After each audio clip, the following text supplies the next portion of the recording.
2019년 새해가 시작이 됐습니다. 대개 많은 교회들에 가면 보통 이제 신년 설교를 많이 합니다. 지난 한 해 동안 하나님이 우리 지켜주셨고, 또 그래서 올 한 해도 하나님이 우리를 평안으로 또 기쁨으로 지켜주실 것이다. 지나간 모든 것들 다 뒤로 하고 올해는 새롭게 뛰자. 우리 교회가 가지고 있는 목표가 뭐다. 그렇죠? 뭐 이런 것들 이게 대개 이렇게 이야기하며 신년 이제 설교를 합니다. 저는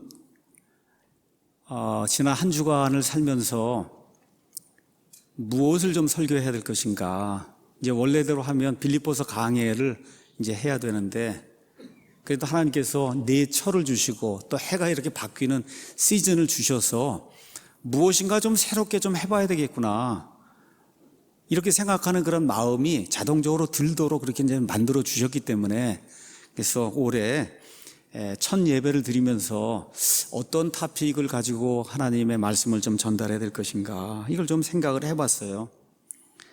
목사의 가장 큰 책무는 우리 교회에 오는 분들, 오늘 한 700명이고 뭐 750명이 여기 아이들로부터 시작해서 앉아 있는데, 목사의 책무는 이 사람들이 구원받게 하는 겁니다. 가장 큰 거예요. 구원받게 하는 거. 그 다음 책무는 이 구원받은 사람들이 점점 말씀을 듣고 이렇게 성장을 점점 해서 예수 그리스도의 형상에 이르도록 계속해서 이분들에게 영양분을 공급해 주는 거, 이게 목사가 해야 될 일입니다. 그런데 이 교회는 거의 대다수가 구원받은 사람들이에요. 그래서 목사의 설교의 80%, 90%는 구원받으라고 설교하는 게 아니라 구원받은 사람들이 이렇게 해서 성장해서 하나님을 기쁘게 하는 하나님의 귀한 아이들이 되어야 된다, 이거 설교하고 하는데 제가 8, 90% 이렇게 이제 시간을 썼고, 나머지 10%, 20%는 이 가운데 아직 구원받지 못한 사람이 있어요. 아직 깨닫지 못한 사람들이 있어요. 우리 아이들 가운데도 있고, 특별히 오늘은 제가 부탁을 드렸습니다. 70세 이후 되시는 이런 분들은 좀 앞에 와서 앉아라, 이렇게 제가 부탁을 드렸어요. 왜 그러냐? 나이가 들면 들수록 마음이 강팍해집니다. 나이가 들면 들수록 이해하는 정도가 이게 깊어지는 게 아니라 이해가 잘 안 돼요. 다 귀찮다 그래요. 다 귀찮다. 이렇게 하고 자기 좋아하는 것만 이렇게 몇 가지 아주 단순한 그런 삶을 살게 되는 게, 그게 보통 노인들의 삶입니다. 여러분, 예수님 믿는 사람 그런 거 아니에요. 그렇게 사는 거 아니에요. 예수님 믿으면 나이가 들면 들수록, 시간이 더 많이 생기면 생길수록 책도 읽고 생각을 하고 사는 게, 그게 예수님을 믿는 사람들이에요. 근데 너무나 단순한 그런 삶을 사는 이런 노인들이 많이 있고, 이렇게 하다 보니까 오늘은 제가 앞으로 좀 와서 정신을 좀 차리고, 그리고 아까 제가 시작을 하면서 뭐라 그랬어요? 오늘 구원과 복음에 대해 오늘 어쩌면 마지막으로 듣는다, 인생에서 마지막으로. 이러한 그 심정을 가지고 좀 들어주십사 하고 제가 부탁을 드렸어요. 그래서 오늘 아이들부터 시작해서 노인에 이르기까지 복음이 무엇이고 구원이 무엇인가 하는 것을 알 수 있도록 최선을 다해서, 목사가 먹기 좋게 스테이크를 잘 이렇게 구워서 딱딱하거나 뭐 피가 흐르거나 이러면 못 먹잖아요. 그렇죠? 그래서 영어식으로 얘기하면 medium well done이 좋은 거야. medium well done. 이렇게 해서 이렇게 부드럽게 이렇게 해서 딱 먹으면은 굉장히 맛이 좋습니다. 그래서 오늘은 그냥 여러분이 그냥 편안하게 이렇게 앉으셔서, 목사가 도대체 무슨 그 스테이크를 이렇게 잘라다가 이렇게 주려고 하는 건가, 이렇게 좀 생각을 하시고 마음을 여셔야 돼요. 벌써 조시는 분이 있어요. 벌써 이게 얘기가 나오기도 전에 졸면 안 되잖아요. 이게 목사에 대한 예의가 아니잖아요, 여러분. 그렇죠? 목사가 뭐 한참 했는데도 졸면 그건 목사의 책임이에요. 그건 뭐 하나도 재미가 없게, 뭐 들어오지 않게, 들리지 않게 설교했으니까 이게 목사의 책임인데, 시작하자마자 조는 건 이건 사실 제 책임이 아니거든요. 맞습니까, 여러분? 그러니까 목사에게 최소한의 예의를 좀 갖춰라. 오늘 아침에는 아이들도 마찬가지고 이렇게 이제 해서 목사가 이렇게 불에다가 스테이크를 이렇게 해서 잘 이렇게 구워갖고 이게 이런 거다라고 이렇게 이제 설명을 이렇게 드리려고 이제 하니까 여러분께서 정신을 차리고 한번 들어보시면 좋을 것 같아요. 그렇다 그래서 또 오늘 목사가 또 강제로 구원받아야 되겠구나 뭐 이런 얘기 하는구나. 저는 그런 거 해본 적 없습니다. 왜 그러냐? 목사는 구원을 줄 수 있는 사람이 아니에요. 잘 들으셔야 돼요. 목사는 최선을 다해서 스테이크를 이렇게 가져다가 여러분 앞에 이렇게 드세요 하고 이렇게 가져다만 주는 거지, 먹는 거는 여러분이 먹어야 되는 거예요. 여러분이 먹어야 되는 거예요. 여러분이 먹어야 되는 거예요. 그 먹도록 성령 하나님께서 여러분을 주장하시도록 기도하는 그런 심정으로 이 말씀 시간에 이렇게 앉아 있을 때 그 스테이크가 이렇게 올라오면 그거를 먹을 수가 있는 거예요. 예, 그러니까 이걸 언제 먹었냐 이런 거 전 모릅니다. 다만 제대로 잘 구워서, 그래서 여러분 앞에 이렇게 복음과 구원이라고 한 스테이크를 오늘 이렇게 올려다 드릴 거예요. 그게 끝입니다. 제가 할 수 있는 게 최선을 다해서. 나머지는 성령님의 인도를 받아서 여러분이 먹는 겁니다. 여러분이 이렇게 생각을 하시고, 예, 한번 잘 스테이크가 어떻게 구워지는가 이렇게만 잘 이렇게 보시면서 오늘 혹시 구원받지 못한다 해도 괜찮아요. 뭘 제가 부탁을 드리냐? 곰곰이 생각을 해보라는 거예요. 여러분, 곰곰이 생각을 해보라는 거예요. 이게 짐승과 인간의 차이예요. 곰곰이 생각할 줄 아는 인간이 돼야 되는 거예요. 그래서 오늘 심각한 그런 이야기를 여러분이 좀 이해하기 쉽도록 이렇게 요리를 해서 여러분에게 이제 내놓으려고 합니다. 그래서 오늘은 새 벽두입니다. 벽두에 우리가 늘 접하는 두 개의 단어, 복음과 구원, 여기에 대해서 설명을 하려고 합니다. 제목은 이렇게 잡았어요. 왜 우리는 그리스도의 복음과 구원에 미쳐야 하는가? 멋있죠, 여러분? 미쳐야 되는 거예요, 여러분. 미치는 거 아시죠? 미쳐야 되는 거예요. 왜 우리는 그리스도의 복음과 구원에 미쳐야 되는가? 이런 그 제목을 가지고 복음과 구원, 그 다음에 우리 교회가 해야 될 일들, 이런 것들 여러분에게 말씀을 드리겠습니다. 오늘 우리가 로마서 1장 14절에서 17절 말씀을 읽었습니다. 로마서는 AD 57년경에 우리 예수님 십자가 이제 사건 이후에 한 27년 정도 이렇게 지났을 때 가서 보니까 고린도에서 사도 바울이 기록한 것으로 그렇게 이제 나와 있습니다. 사도 바울이 이 로마서를 기록하기 한 20년 전쯤에 구원을 받았어요. 그래서 구원받은 이후에 하나님과 교통하며 세상 곳곳에 복음을 다시 이제 선포하고 한 20년쯤 그 일을 했으니까 이게 성숙하게 된 거예요. 그렇죠?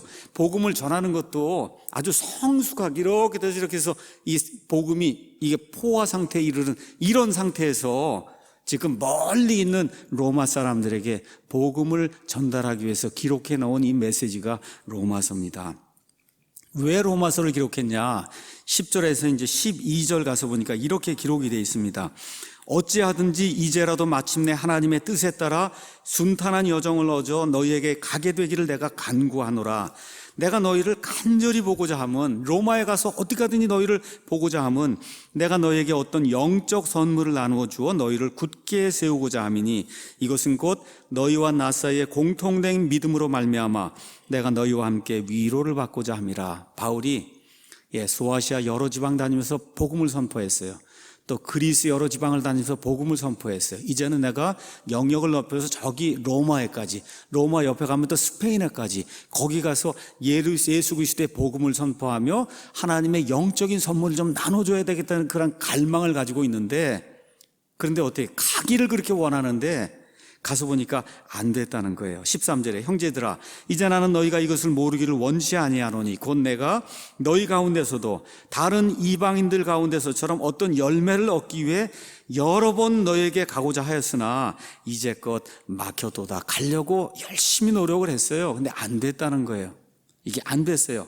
그래서 지금 갈 수 있는 형편이 아니기 때문에 먼저 너희에게 이 로마서라고 하는 이 편지를 기록을 해서, 그래서 내가 너희에게 전달해 주고 싶었던 거, 내가 직접 몸으로 너희에게 가서 너희에게 전달해 주고 싶었던 그거를 미리 먼저 편지를 써서 내가 보내주마. 그래서 이제 기록해 놓은 이게 로마서 1장부터 16장에 나와 있는 사도 바울의 긴 편지예요. 여러분, 편지가 16장이니까 얼마나 길었겠어요. 그렇죠? 그거를 로마 사람들을 사랑하는 이런 그 심정을 가지고 사도 바울이 복음 선포자로서 아주 성숙한 그런 상태에 이르렀을 때, 최고조에 이르렀을 때, 그렇죠? 그러니까 사도 바울이 전한 그 복음과 구원에 대한 그 이해, 이게 최고조에 이르렀을 때, 이때 이제 기록해 놓은 말씀이 로마서예요. 그래서 오늘 로마서 거기 나와 있는 1장부터 14절에 있는 그 말씀을 가지고 복음이 무엇이고 그 다음에 구원이 무엇인가, 이거를 사도 바울의 전 삶을 통해서 그가 어떻게 그런 것들을 선포하고 알렸는가 하는 것을 여러분에게 전달하는 그런 시간을 갖도록 하겠습니다. 바울의 과거를 잠깐 살펴보도록 하겠습니다. 유대인으로 태어났어요. 어디서 태어났느냐? 소아시아, 지금의 터키의 다소라고 하는 데서 태어났어요. 로마의 시민권을 가진 아주 부유한 그런 사람이었어요. 아버지가 훌륭한 그런 유대인, 이런 랍비가 되기를 그렇게 원했기 때문에 어린 나이에 이 사도 바울, 이 원래 이름이 사울입니다. 이 사울을 어디로 보냈어요? 예루살렘으로 유학을 보냈어요. 어린 나이에. 그 유학을 보내서 결국 이제 점점점 나이가 이제 들면서 가말리엘이라고 하는 그 당시 유대인들 가운데 가장 훌륭한 랍비라고 하는 그 가말리엘의 문화생이 돼서 거기서 구약 성경을 열심히 배웠어요. 이렇게 되면서 바리새인이 내가 돼야 되겠구나. 그래서 하나님과 그 다음에 이 사람들 사이에 서서 그래서 거룩함을 추구하는, 그래서 세상과 분리가 되는 하나님만을 위해 사는 바리새인이 되겠구나, 이렇게 이제 생각을 하고 열심히 바리새인들의 전통을 지키고 또 랍비들이 가르쳐주는 학문을 연마하고 이렇게 해갖고 자기 딴에는 이제 나 같은 사람이 이제는 없을 거다 할 정도로 이 유대교에 아주 충실한 것과 같은 이 하나님의 이제 일꾼이 되겠다고 하고 본인 생각에는 그러고서는 세상을 돌아다니며 유대교를 선포하는 그런 사람이 이제 됐습니다. 그런데 아마 나이가 한 30살쯤 됐겠죠. 이렇게 됐는데 성경은 뭐라 그러냐? 그가 하나님을 몰랐다는 거예요. 여러분, 태어나면서부터 유대인이에요. 공부를 잘하고 영특하고 뭔가 자질이 있어 보이니까 그래서 아버지가 유학까지 보냈단 말이에요. 가서 훌륭한 사람이 되라. 가서 세상에서 제일 훌륭하다는 유대인 랍비한테 배웠어요. 그렇죠? 바리새파가 돼야 되겠다. 그 엄격한 규율을 다 지키는 그런 사람이 됐어요. 자기 딴에는 이제 천국 가겠구나 이렇게 생각을 했는데 바울이 나중에 돌이켜보니까 그때 죽었으면 어떻게 지옥에 갈 수밖에 없다는 거예요. 지옥에 갈 수밖에 없다. 사도행전 9장에 가서 보니까 이 사도 바울이라고 한 사람이 열심히 가득해서 그래서 이 예수라고 하는 거짓 대언자가 나타나서 사람들을 속이고 이러면서 그리스도인이라고 하는 이 이단 그룹이 나타나서 유대교에 속한 사람들 자꾸 빼앗아 간다 이런 소문을 듣고는, 그러고는 유대 예루살렘 그 지역에서 이 사람들 잡아오는 그런 일 하다가 안 되겠다. 가서 보니까 저 시리아 저 위에 다마스쿠스 그 지역에 유대인들 가운데도 그런 사람이 많이 있다 하니까 화가 치밀어서 이 사람들 잡아다가 감옥에 집어넣어야 되겠다는 이런 생각을 하고 다마스쿠스로 가다가 그 길에서 우리 주 예수님을 만나게 됐어요. 만나게 돼서 뭘 알게 됐냐? 복음을 알게 된 거예요, 여러분. 그가 그렇게 열심히 하나님을 섬기겠다고 하고 바리새인이 되고 세상 최고의 랍비에게서 배우고 유학까지 와서 하나님의 모든 것들을 해서 내가 1등 가는 유대인이라고 이렇게 생각을 했는데 바울이 돌이켜보니까 다마스쿠스 도상에서 예수님을 알기 전에는 한마디로 뭘 몰랐냐? 복음을 몰랐다는 겁니다. 복음을 몰랐다는 거예요. 복음을 모르면 어떤 일이 생기냐? 구원받지 못해요, 여러분. 구원받지 못하면 어떻게 되냐? 하나님의 말씀에 따라 지옥 불 속에 들어갈 수밖에 없다고 성경이 우리에게 이야기하는 거예요. 그래서 지금 바울이 여기에 지금 이야기하는 겁니다. 나는 그리스인이나 바바리인이나 지혜 있는 자나 지혜 없는 자에게 내가 다 빚진 자다. 그럼 빚을 졌으면 어떻게 해요? 빚을 갚아야 되는 거 아닙니까? 그렇죠? 그러므로 내 안에 있는 분량대로 나는 또한 로마에 있는 너희에게 복음을 선포할 준비가 돼 있다. 그러니까 빚을 졌는데 무슨 빚을 졌냐? 복음의 빚을 졌다는 거예요. 복음의 빚을 졌다. 돈 빚진 게 아니라 복음의 빚을 졌다는 거예요. 그러니까 다마스쿠스 도상에서 우리 주 예수님을 만나기 전까지 알지 못했던 게 있어요. 뭘 알지 못했어요? 복음이 무언가를 알지 못했어요. 복음이 무언가를 알지 못하면 뭘 알지 못해요? 하나님을 알지 못해요.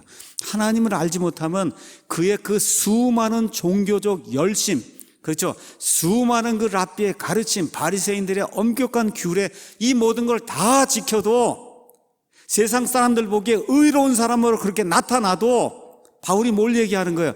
죽으면 지옥불 속에 갈 수밖에 없다고 하는 그런 사실을 알았기 때문에 나는 복음의 빚진 자가 됐다는 거예요. 하나님께서 강권적으로 나타나셔서 그래서 바울의 이 복음을 선포해 주셔서 그래서 구원받도록 만들어 주었기 때문에 내가 복음의 빚진 자다. 지금 그렇게 이야기를 하고 있는 겁니다. 자, 그래서 죽을 때까지 복음의 빚진 자가 돼서 복음을 선포하고 다녔어요. 사람들을 구원하는 그런 일을 했어요. 곳곳에서 교회를 세웠어요. 말 그대로 그는 복음으로 인해 미친 사람이 됐습니다. 제 말이 아니에요. 다른 사람들이 이렇게 바울을 보면 저 미쳤구나, 미쳤다 그랬어요. 우리 한번 가서 잠깐 보도록 하겠습니다. 사도행전 그 옆에 가서 26장에 가서 보시면 바울이 말씀을 선포하다가 예루살렘에서 붙잡혀서 이제 로마 사람들 앞에 가서 심판을 받기 전에 거기 이제 총독이 있었습니다. 그 총독의 이름이 베스도예요.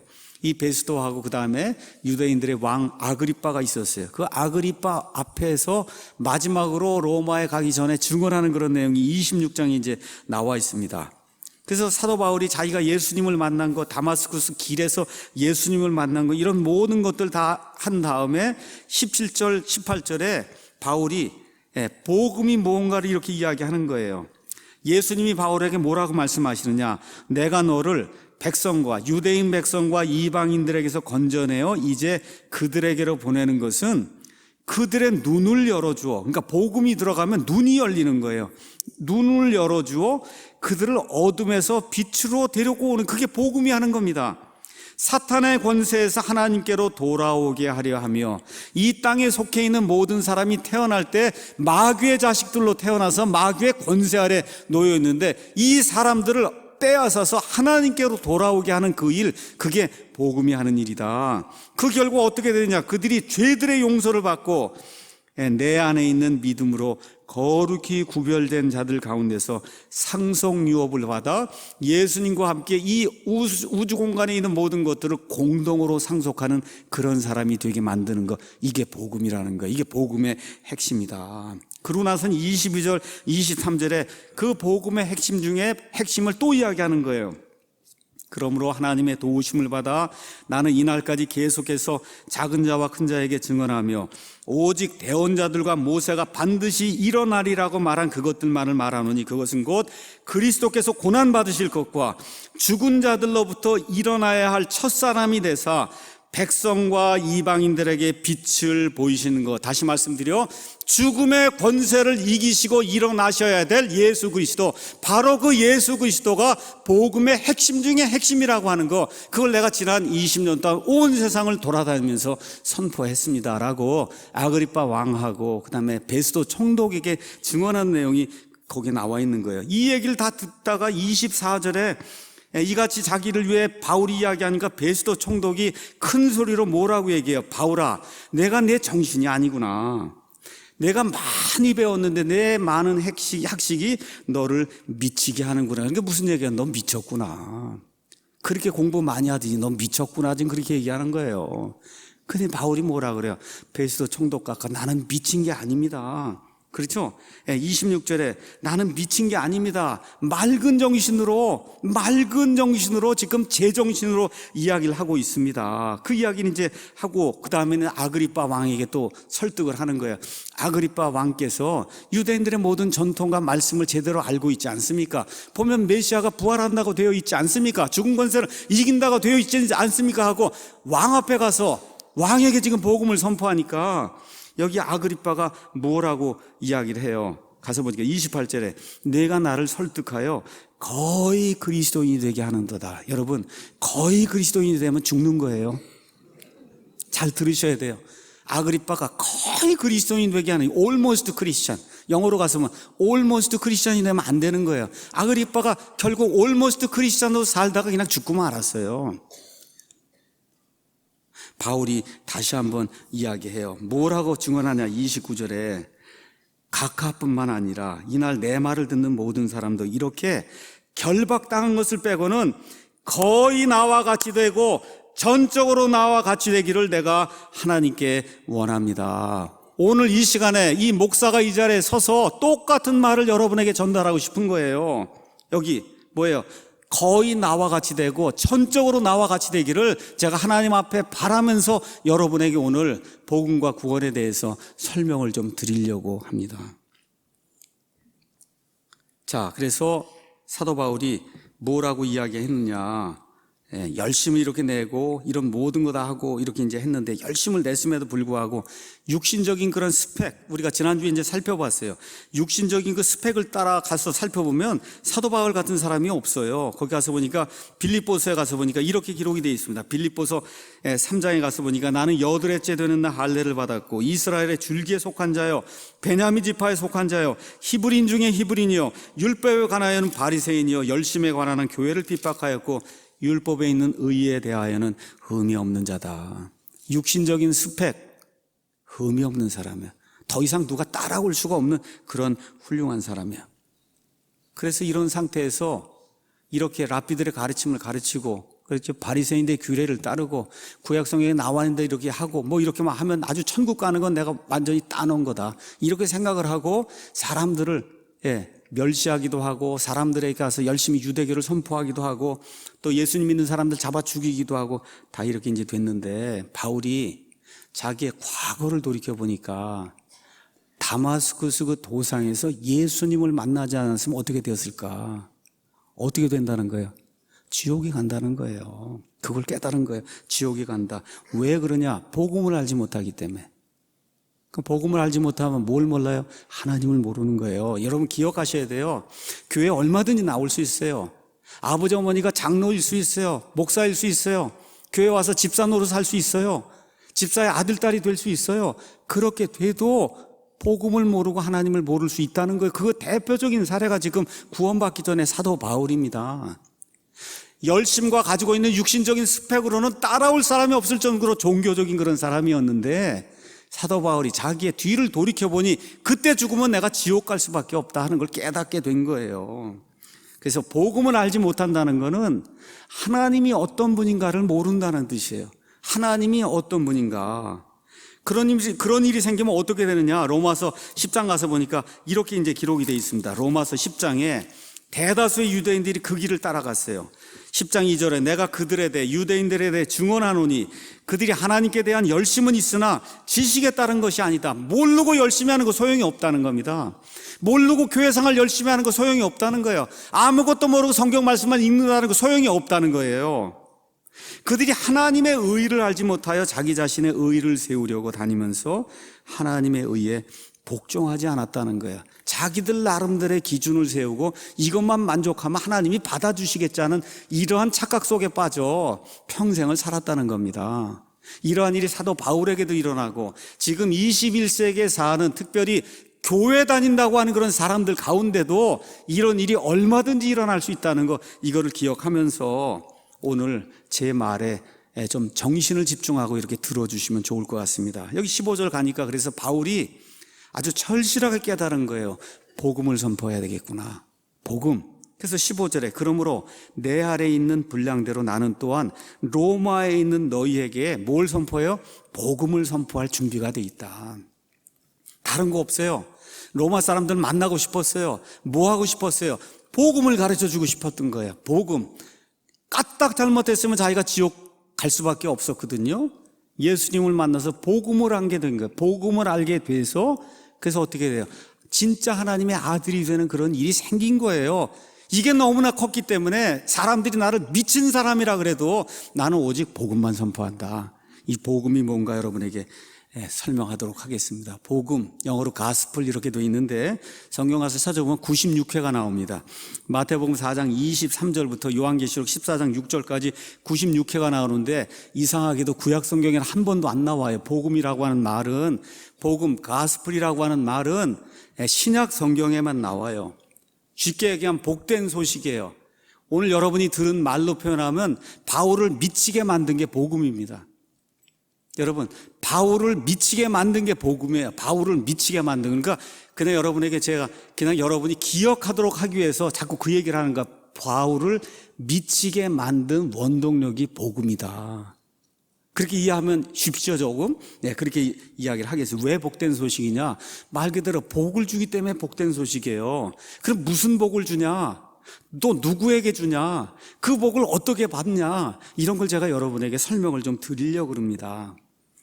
우리가 이렇게 복음을 믿고 이렇게 해서 이 성경 말씀대로 따르는 이런 사람들이 되면 보통 밖에서는 저 사람 기독교인이야, 그렇죠? 저 사람 기독교를 믿는 사람이야, 그렇게 이야기를 해요. 맞죠?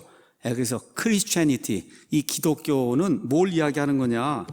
기독교는 하나님과 사람이 어떤 존재인가를 총체적으로 알려주는 그 시스템이 기독교예요. 그러니까 예수님 믿으세요라고 이야기할 때 부자 되라고 한 얘기 아닙니다, 여러분.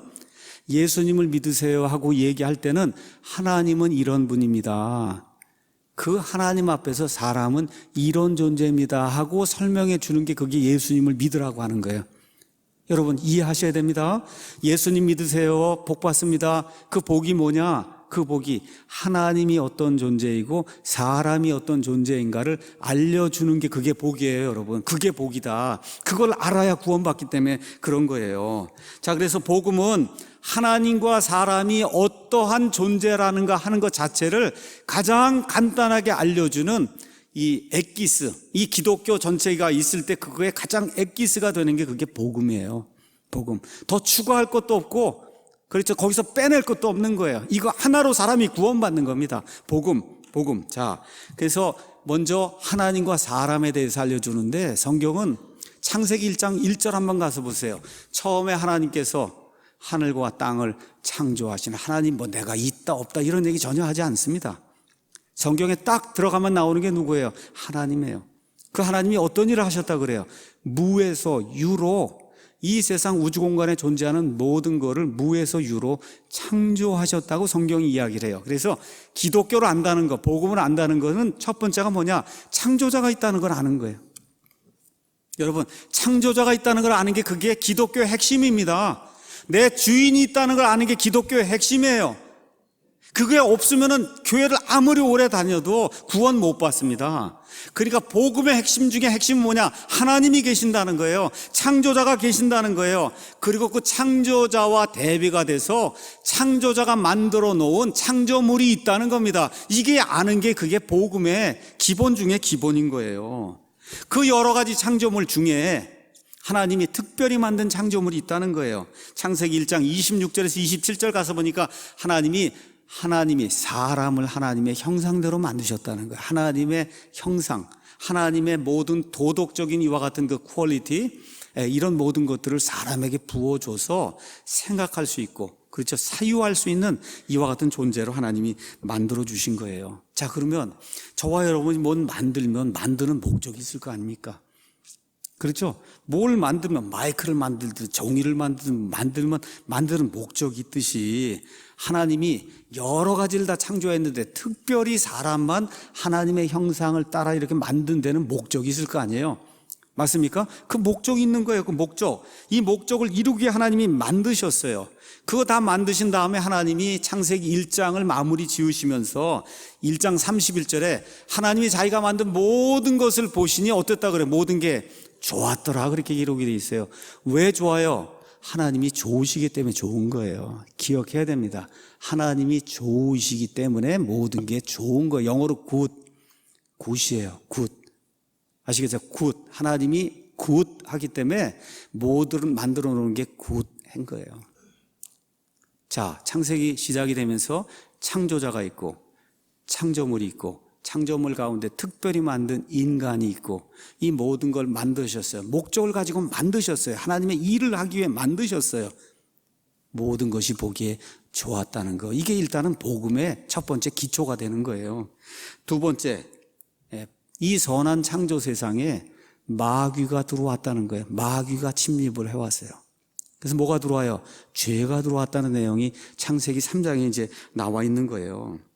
결국 마귀의 속임수에 넘어가서 사람이 하나님의 말씀에 순종하지 않고 어떻게 자기 뜻대로 자기의 욕망을 이루기 위해서 하나님의 말씀을 대적하고 자기 뜻대로 행하는 일이 발생한 게 창세기 3장에 기록이 돼 있어요. 그러니까 복음을 이해하려면 하나님이 있고 하나님 만든 창조 세상이 있는데 여기에 인간이 있단 말이에요.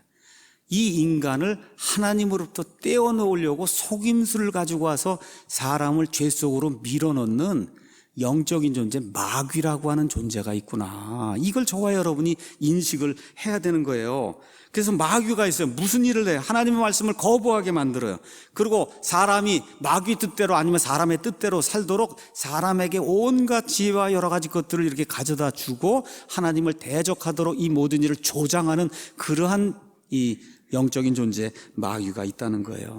그 결과 성경은 사람이 타락을 했다 그래요.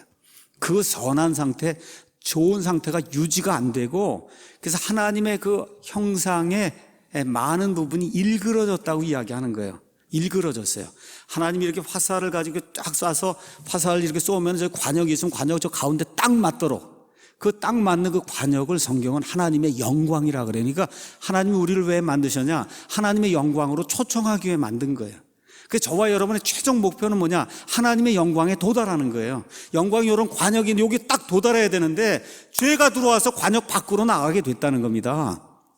이게 지금 성경이 이야기하는 복음이 이야기하는 기초 중에 또 하나의 기초인 거예요. 이걸 성경은 죄라고 이야기한다. 이렇게 죄를 지을 수밖에 없는 상태로 태어나서 수태가 돼서 태어나서 죄를 짓다가 죄 가운데 죽는 이 사람을 성경은 죄인이라고 이야기하는 거예요. 태어나면 다 죄인입니다. 죄인이에요. 죄가 없는 사람이 없어요. 죄를 안 지을 수가 없어요. 죄를 지을 수밖에 없는 그런 상태로 태어나는 이와 같은 운명이 지금 사람에게 아담이 죄를 지은 이후에 사람에게 부과된 그런 운명이에요. 자, 그런데 이대로 살다 죽으면 무슨 문제가 있겠어요? 그냥 살다가 죽으면 되지. 그런데 문제가 하나가 있는 거예요. 하나님의 형상이 있는데 하나님의 형상 중에 엄청나게 중요한 한 가지 이 속성이 있어요. 그건 뭐냐 하면 영원히 사는 거예요. 그게 하나님의 형상 중에 가장 중요한 그런 형상이에요.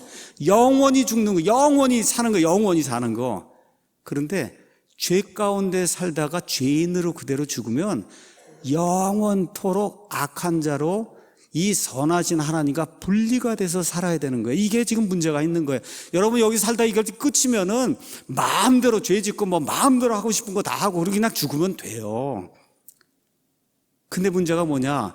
그러고 죽으면 여기 인생은 80에서 90세인데 앞으로 다가오는 그거는 사람이 가늠을 해볼 수 없을 정도의 무한대의 시간이 돌아오는데 그 무한대의 시간을 하나님에게서 벗어나서 영원 무궁토록 마귀와 여러분 살인자하고 같이 살고 싶으세요? 가늠한 사람들하고 같이 살고 그냥 입만 열면 거짓말하는 사람들하고 살고 싶으세요? 그게 마귀의 추종자들이거든요. 그런 사람들하고 영원 무궁토록 살아야 되는 거예요. 영원 무궁토록. 이런 문제가 사람에게 생기게 이제 된 겁니다. 그래서 마태복음 25장 41절에 예수님께서 뭐라고 말씀하시냐? 마귀와 그의 천사들, 사람을 짓기 전에 하늘에 영적인 반란이 있을 때 하나님께서 마귀와 그의 천사들 위해서 영원 무궁토록 불타는 불호수를 마련해 놨는데 사람이 마귀의 꾀에 넘어가서 그래서 죄 가운데 살다가 죄 가운데 죽으면 그러면 마귀와 그의 천사들 위해 마련해 놓은 영원한 불 속에 들어갈 수밖에 없는 그런 운명이 된다는 것 때문에 복음이 필요한 거예요, 여러분. 그래서 복음이 필요한 거예요. 예수님이 지옥을 직접 만든 분입니다. 여러분, 성경에 지옥 이야기가 많이 나와요. 그 지옥 이야기 중에 예수님이 하신 말씀이 가장 많아요. 우리 예수님 말씀 마태복음부터 요한복음까지 여러 개 많이 말씀하셨어요. 주제를. 예수님이 가장 많이 말씀하신 주제 중에 하나가 뭐예요? 지옥이에요, 여러분. 마태복음 10장 28절에 뭐라고 말씀해요? 몸은 죽여도 혼은 죽일 수 없는 그런 자들을 두려워하지 말고 혼과 몸 둘 다를 지옥에서 멸망시킬 수 있는 그분을 두려워해야 된다. 예수님이 내가 지옥을 만들고 지옥에 빠진 사람들, 내가 어떤 사람들 다 보고 있고 지옥의 고통을 내가 다 보고 있고 알고 있기 때문에 너에게 말하는데, 몸은 죽일 수 있으나 혼은 어떻게 할 수 없는 이런 사람들을 두려워하지 말고 혼과 몸 둘 다를 지옥에서 멸할 수 있는 그분을 두려워하라고 우리 예수님이 직접 말씀해 주셨어요. 마가복음 9장에 가서 보시면 예수님이 지옥에 대해서 이렇게 이제 말씀을 해 주십니다. 43절에 만일 내 손이 너를 실족하게 하거든 그것을 찍어서 내버리고 불구자가 된 상태가 되더라도 절대 지옥에 가면 안 된다.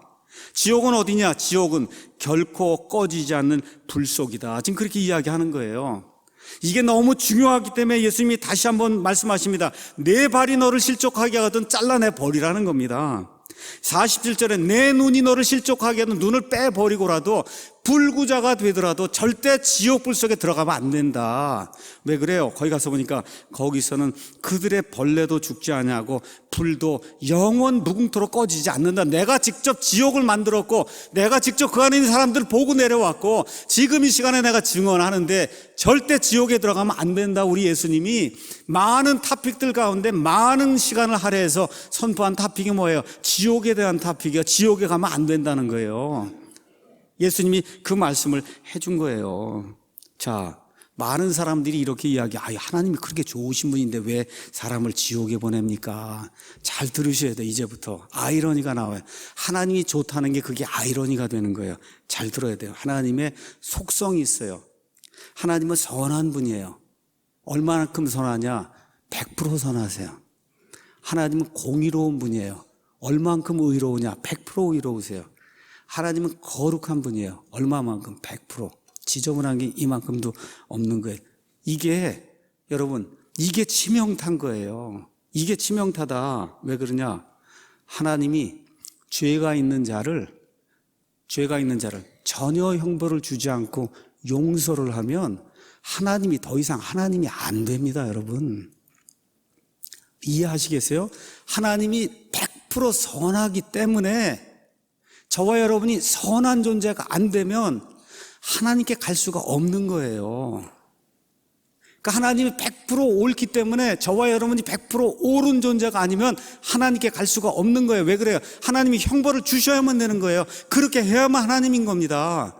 여러분, 이 사회의 질서 이런 모든 게 어떻게 운영이 되고 있어요? 잘한 사람에겐 보상을 주고 잘못한 사람에게는 형벌을 줘야 이 질서가 유지가 되는 것처럼 온 우주 공간을 치리하시는 우리 하나님도 죄 있는 자는 어떻게 하셔야 돼요? 하나님이 죄 있다고 하시고 어떻게 형벌을 주셔야 그분이 하나님인 거예요. 여기에 아이러니가 있는 거예요. 좋으신 하나님이기 때문에 우리에게 문제가 생기는 거예요. 왜 그러냐? 하나님이 좋으시고 하나님이 100% 옳기 때문에 하나님처럼 되지 않으면 하나님과 영원히 살 수 없는 그런 문제가 발생하는 거예요. 이 세상도 마찬가지예요. 도둑, 물건을 훔쳤어요. 어떻게 해요? 법정에서 징역에 보내잖아요. 살인했어요. 보내잖아요. 간음했어요. 보내잖아요. 그렇죠? 예, 보내는 거예요. 근데 사람 눈에는 안 드러날 수 있어요. 사람 눈에는.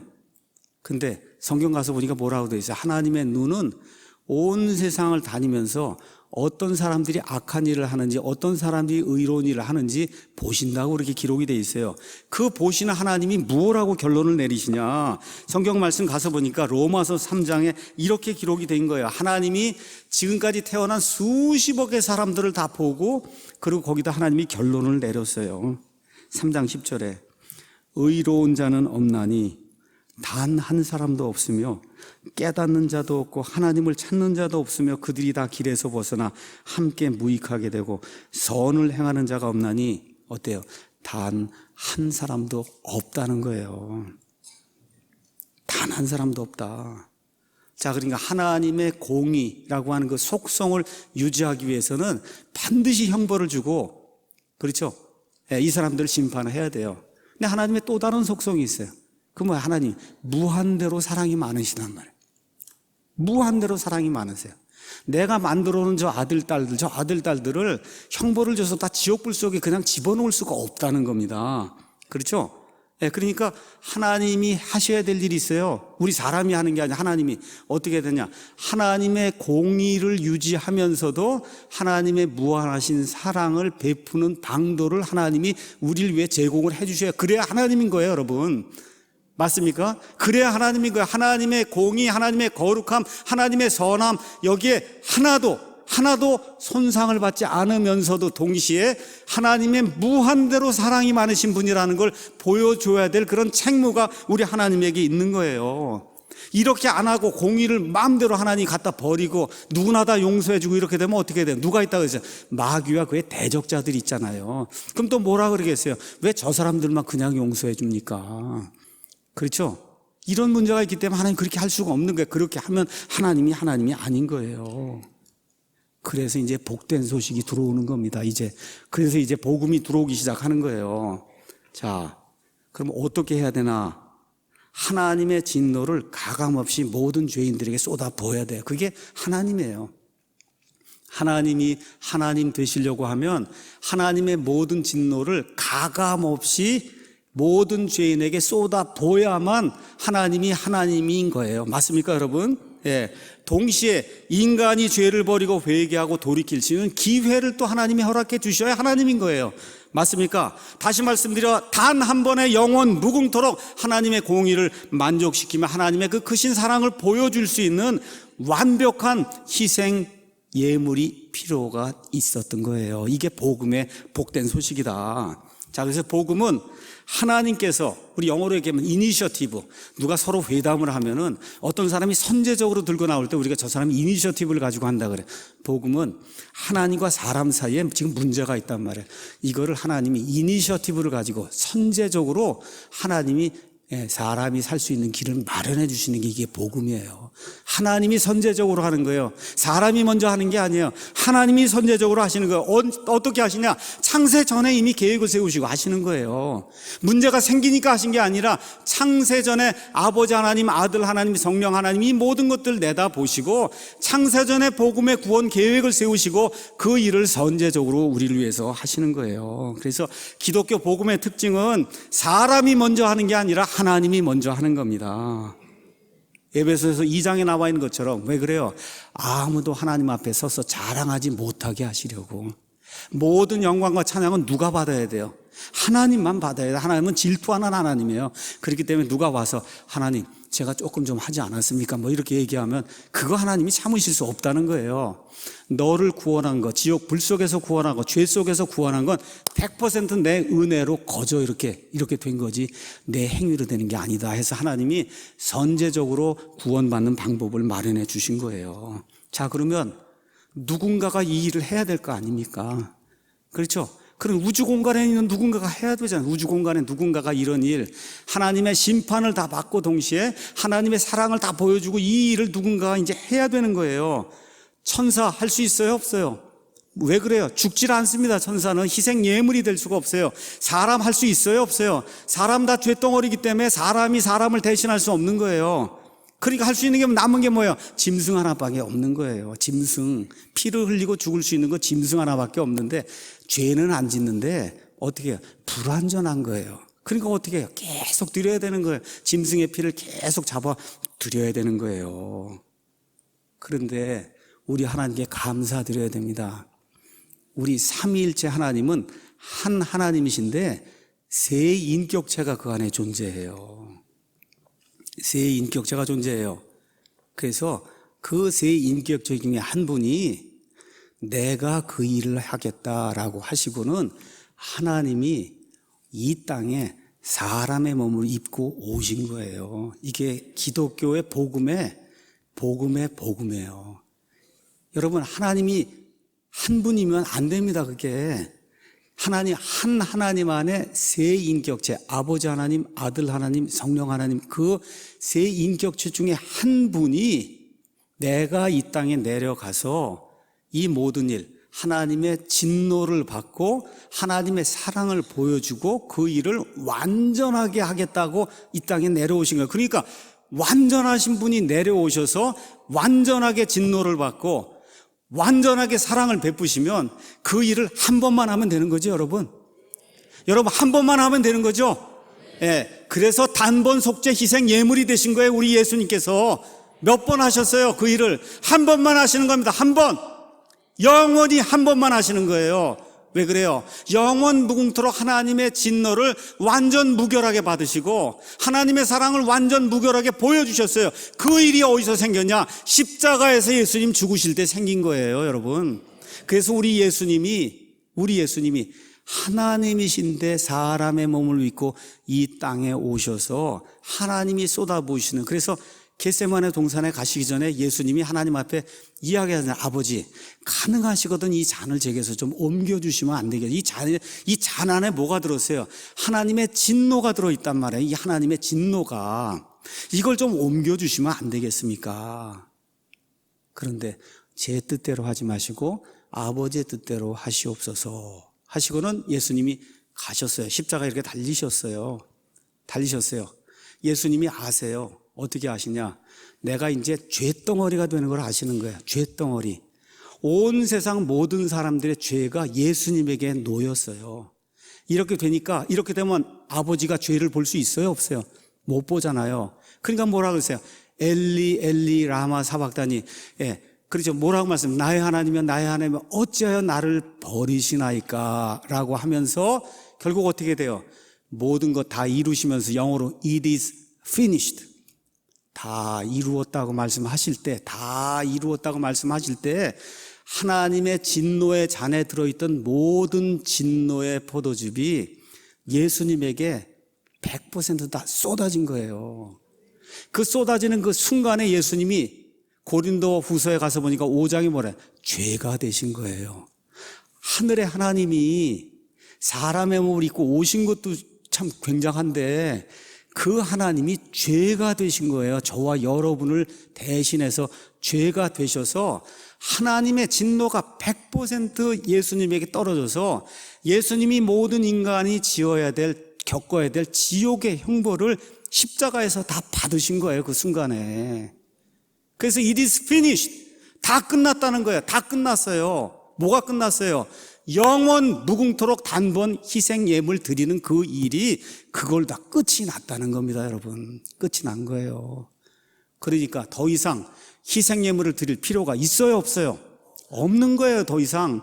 예수님 한 분이 끝내신 거예요. 또 동시에 그 일을 통해서 하나님이 자기 아들까지 희생을 시켜서 사람들을 살려놓는 하나님의 완벽한 사랑을 십자가에서 보여주신 거예요. 그러니까 예수님의 십자가가 복음의 핵심이에요.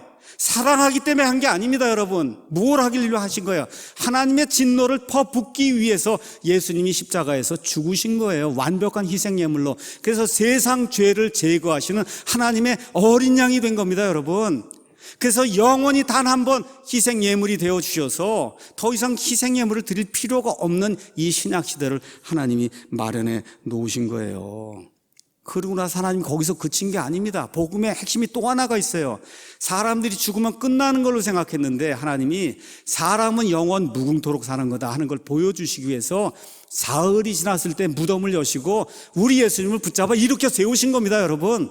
그래서 누구든지 예수님을 믿으면 예수님이 부활의 천면을마가 되는데 부활의 추수 수확물이 돼서 예수님을 일으키신 분께서 저와 여러분을 일으켜 주신다는 사실을 하나님께서 증명을 해서 보여주신 거예요.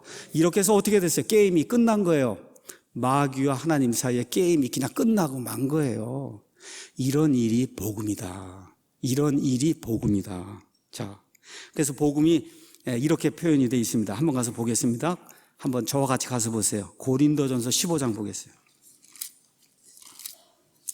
고린도전서 15장 가서 보니까 또한 형제들아 내가 너희에게 선포한 복음을 너희에게 밝히 알리노니 너희 역시 그 복음을 받았으며 또 그 가운데 서 있느니라.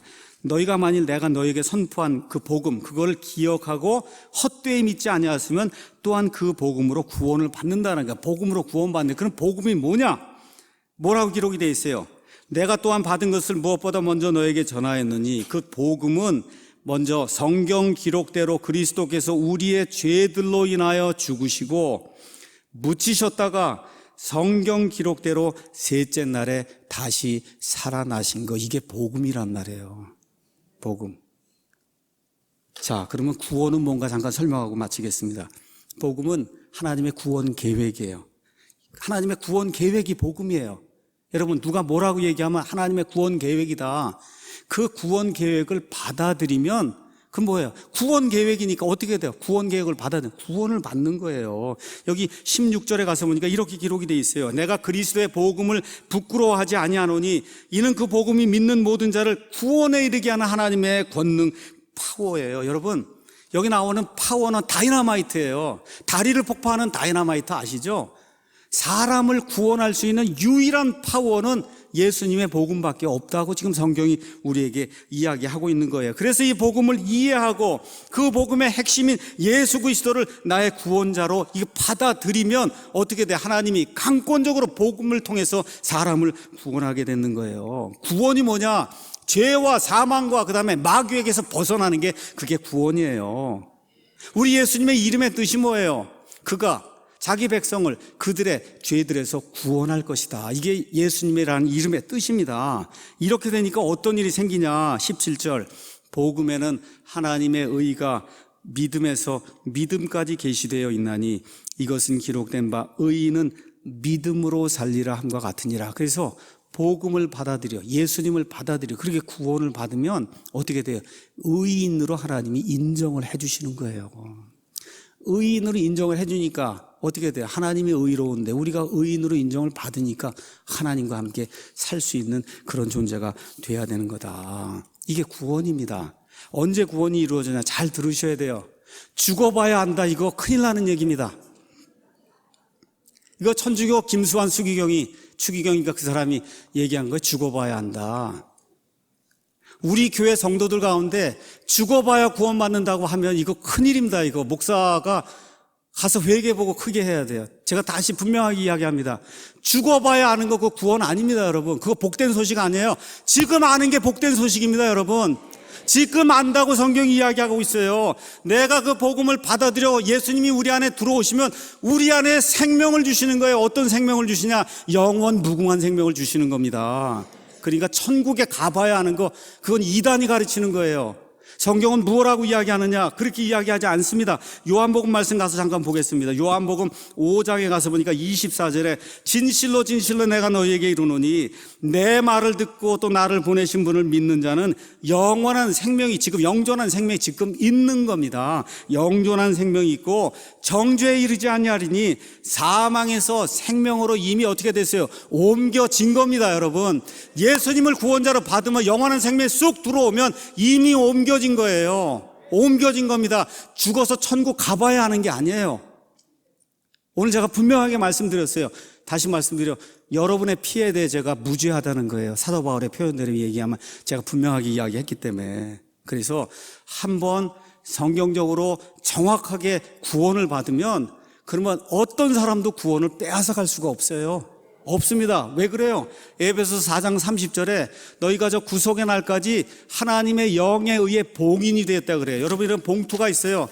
봉투에 뭐 집어넣은 다음에 풀다 이렇게 하면 봉투가 빠져나가잖아요. 이 편지가. 그게 봉인하는 거예요. 이 하나님의 구원이라고 하는 이런 자루가 있는데 여기다 우리를 집어넣으시고 성령님이 여기 둘둘 말아놨단 말이에요. 그러면 이걸 열어야 구원을 누가 뺏어갈 거 아닙니까? 그렇죠. 하나님보다 더 파워풀한 존재가 있어요, 없어요? 더 힘이 센 존재가 없기 때문에 이 구원의 이 봉지 아니면 이 주머니에서 저와 여러분을 꺼내어갈 존재가 이 우주 공간에 없습니다, 여러분. 그래서 성경적으로 구원받으면 영원 무궁토록 구원받는 거예요. 지금 구원받은 걸 아는 겁니다, 여러분. 지금 구원받은 걸 아는 거예요. 그래서 구원받은 모든 사람에게 어떤 일이 있어야 되냐? 한 번 구원받은 날이 있어야 되는 거예요. 그게 몇 년, 몇 월, 며칠은 중요하지 않습니다. 예수님이 내 구원자가 된 그 날이 저와 여러분에게 있어야 그 구원 봉지 안에 저와 여러분이 들어가는 거예요. 자, 그럼 마지막으로 어떻게 구원받은 걸 아느냐? 잘 들으셔야 됩니다. 여러분, 정상적인 씨를 가져다가 이게 흙에다 갖다 이렇게 두면은 처음에는 아무 변화가 없어요. 근데 여러분, 1주일, 2주일, 3주일, 한 달 지나가면 나오기 시작하죠?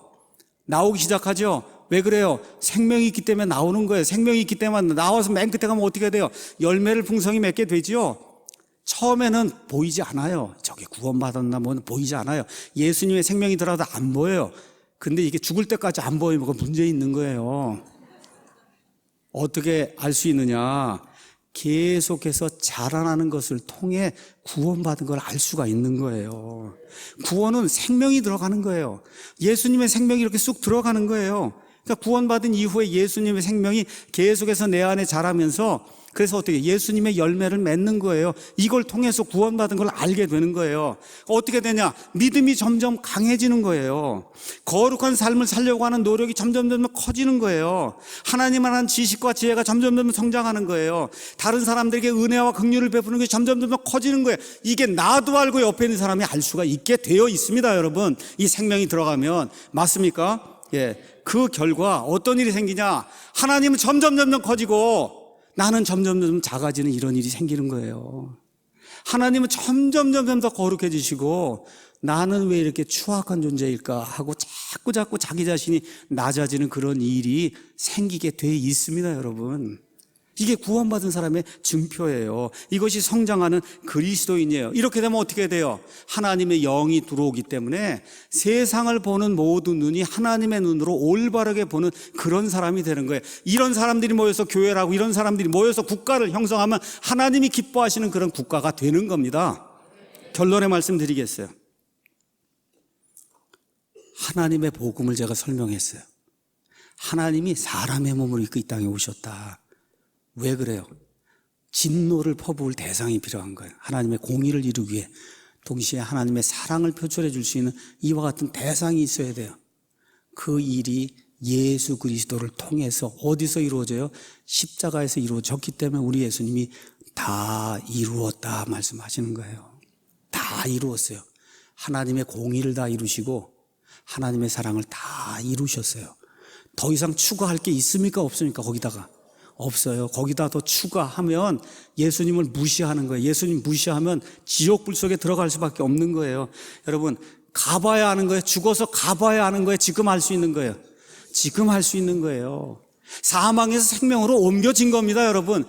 그러니까 근데 저는 믿다가 자꾸 구원 안 받은 것 같은 이런 생각이 있어요. 여러분을 믿으면 안 되고 이걸 믿으셔야 돼요. 여기 뭐라고 돼 있어요?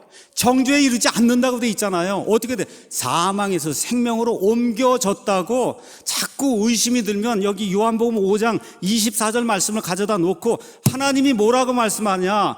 내 말을 듣고 나를 보내신 분을 믿는 자는 영존한 생명이 지금 있고 정죄에 결코 이르지 아니하리니 사망에서 생명으로 옮겨졌느니라. 이거 하나님의 말씀이고 내 안에 든 의심은 내 생각이고 어떤 걸 따르셔야 돼요, 여러분?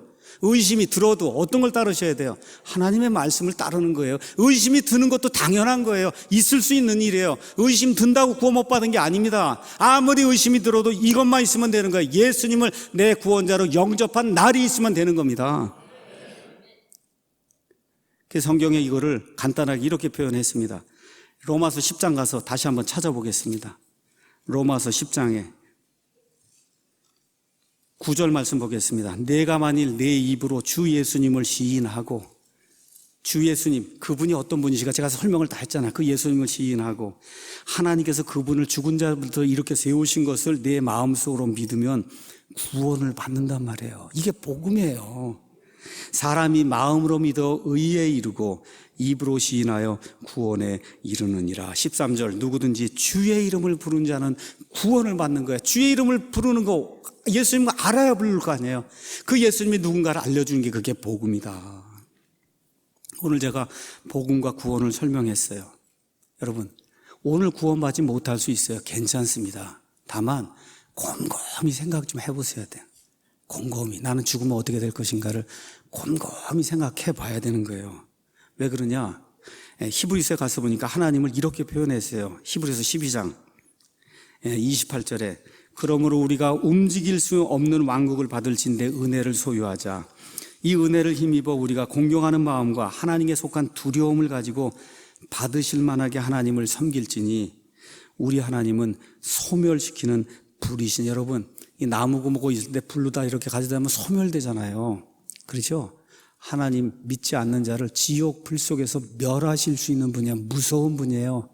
사랑하고 뭐 친구 이런 게 아니에요. 우리 하나님의 기본 속성이 뭐냐? 무서운 분이에요. 두려운 분이에요.